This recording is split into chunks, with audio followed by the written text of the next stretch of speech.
In this video, I'm going to argue that the personal development industry is exploiting people who are hooked on motivation. And as such, those people are often vulnerable, needy, and easy prey. I'm not going to push the notion that everybody who is a personal development agent or agency is deliberately setting out to exploit the weak and vulnerable. What I'm saying is that many people who are hooked on personal development are so hooked because they are secret dopamine addicts.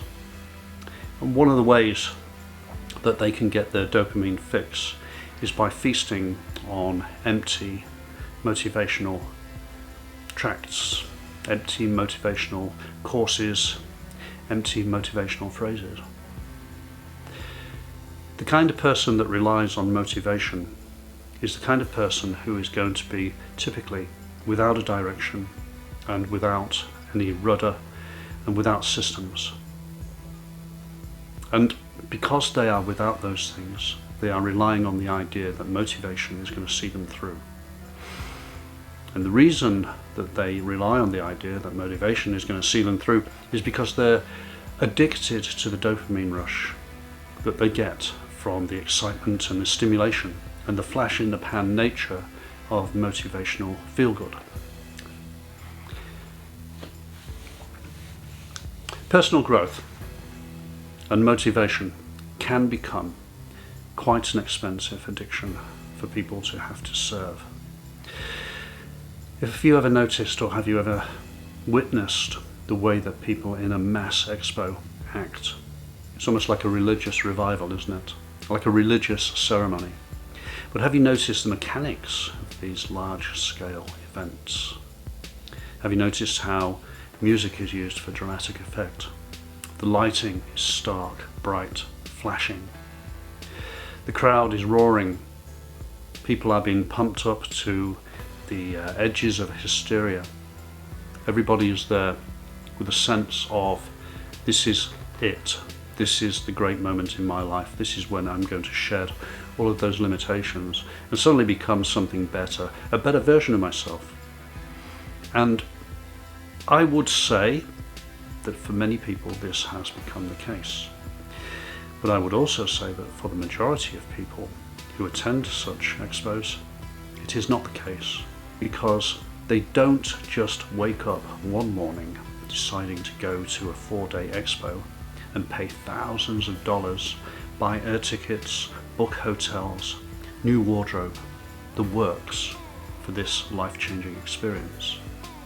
By the time they get to that stage, they are often at the end of a long series of motivational dopamine fixes and hits, against which they've developed such a tolerance that the logical next step is to blow a lot of money and go to a really big event in the belief that they're going to get what they need. So the personal growth industry is exploiting people, but they are vulnerable people by definition.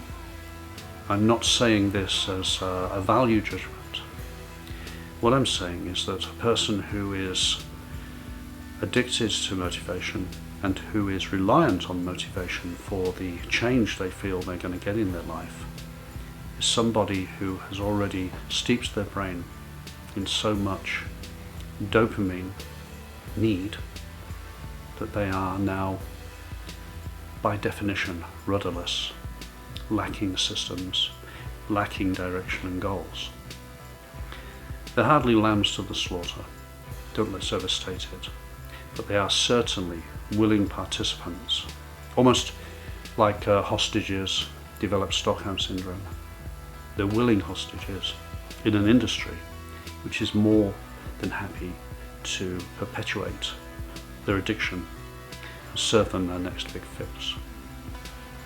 So motivation, personal development and personal growth, sold as motivation, is a dopamine mill.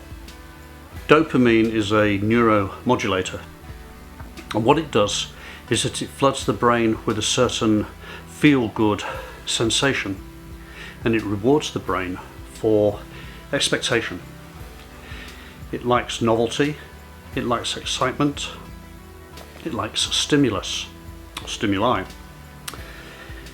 The whole thing about dopamine is that it's manufactured, or its manufacture in the brain is reliant on the stimulation that we get from novelty and newness, excitement. Well, what better way to create and fabricate novelty, newness and excitement than by experiencing motivation. Motivation is a flash in the pan emotion, but it gets its reward from your own brain because of the dopamine that is stimulated by the desire for and expectation of some kind of reward. So if you're in a mindset whereby you think, this is it, this wind behind my sails is going to be the answer to all of my problems, this one quick fix is going to be the thing that slays the dragon for me, the dopamine hit that you get from that sense of imagined reality from your motivation is going to be considerable. And yet, as in all addictions, your tolerance for it is going to go up. And so you may start out by being attracted to the idea of a motivational quote. You may graduate to books, bookshops. You may graduate further into watching motivational work on YouTube. You may do a workshop. You may get a personal coach who's only too willing to deal in motivation. And then you may finally decide, take out a second mortgage practically, and go to a 4-day event with a guru of some kind. As in all addictions, what's happened is that you have raised the bar on the amount of the material, your addictive material you need, because your tolerance to it has grown. So the people who go to the 4-day expo and who are sold motivation and the whole idea of you can do this, they didn't wake up one day with this brainstorm thinking, I know what I'll do. I will take out a small loan, buy airline tickets, go to a totally different country or state and attend a 4-day event, which will involve a new wardrobe and expensive hotels.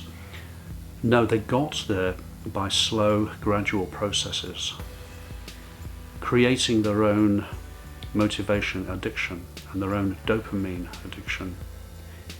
That relationship between those two things has created a situation now for them where they have to get the biggest hit they can.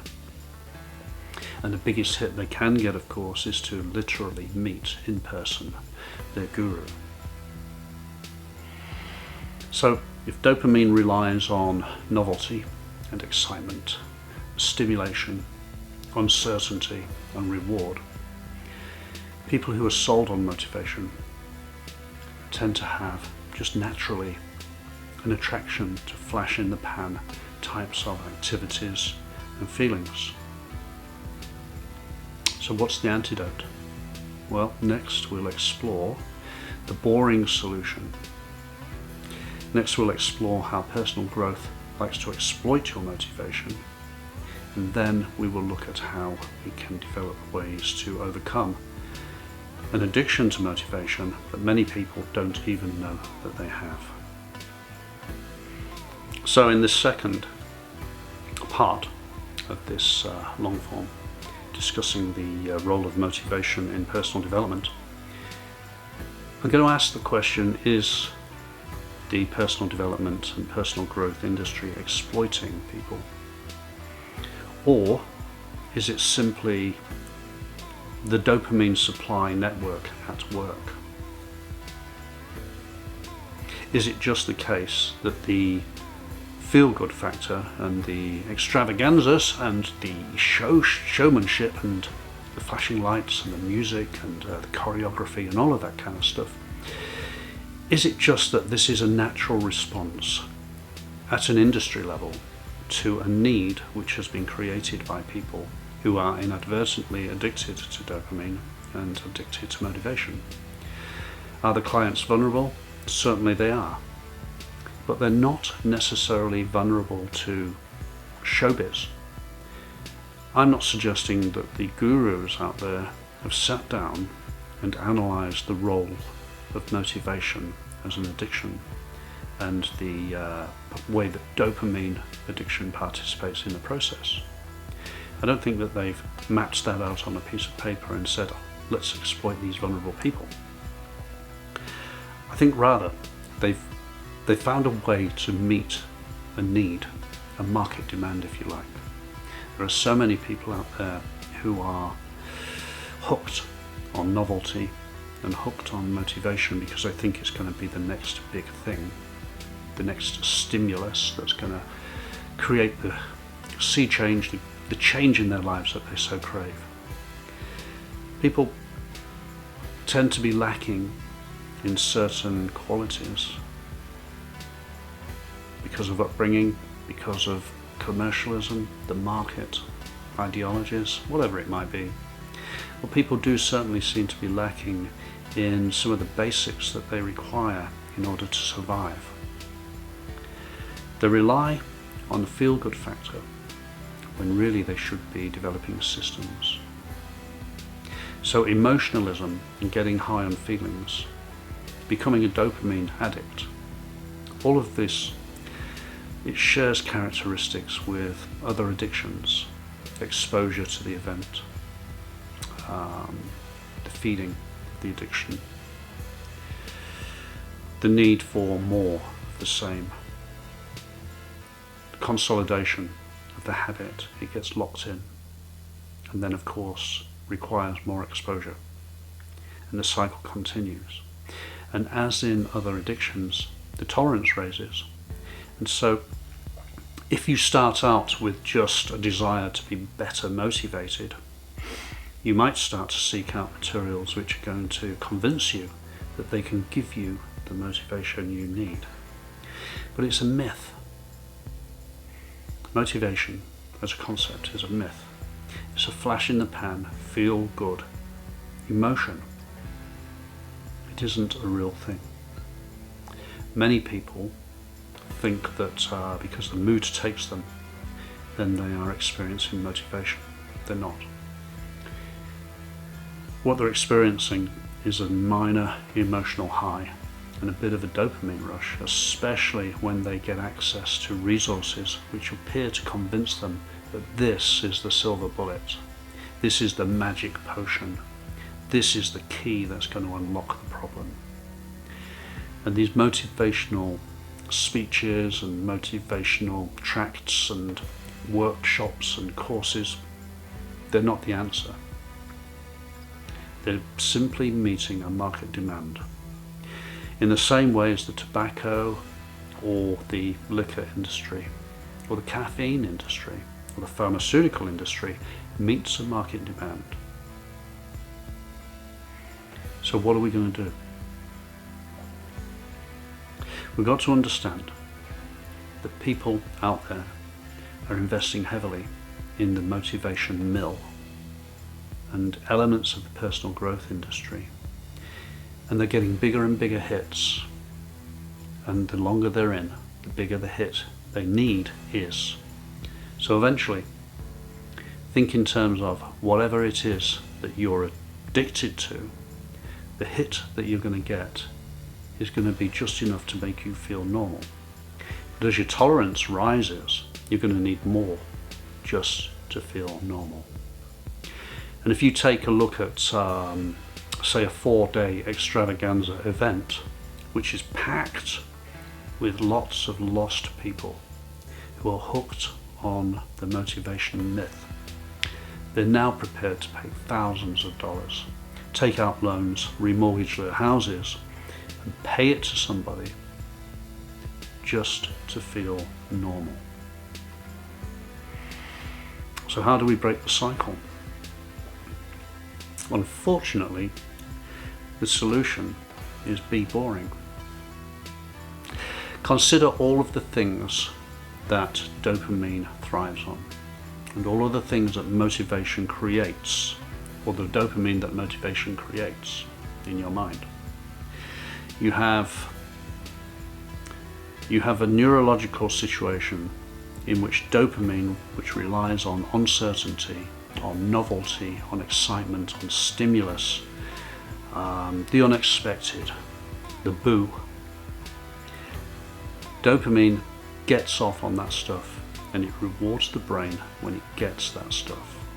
And when you encounter something believing that it's going to give you the motivation that you need and answer all of your problems and fix all of your circumstances, you've got a deadly cocktail.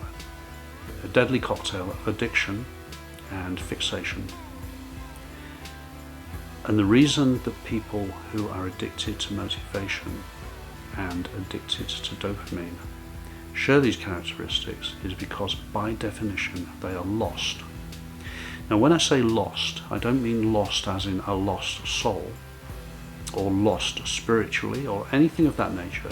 What I mean is literally they are wandering around without a compass or a map or a schedule or a system because they are locked into motivational speeches, motivational speakers, motivational quotes, motivational books, which are so passé now, frankly. These are sold to you by people who may not know what they're doing, but they're certainly willing to get rich by doing it. So, get predictable, get boring, get systems. And here endeth my longer form rant for this week. I'd like to leave you with one thought, if I may. Whatever it is you dare to do or dare to dream, begin it now.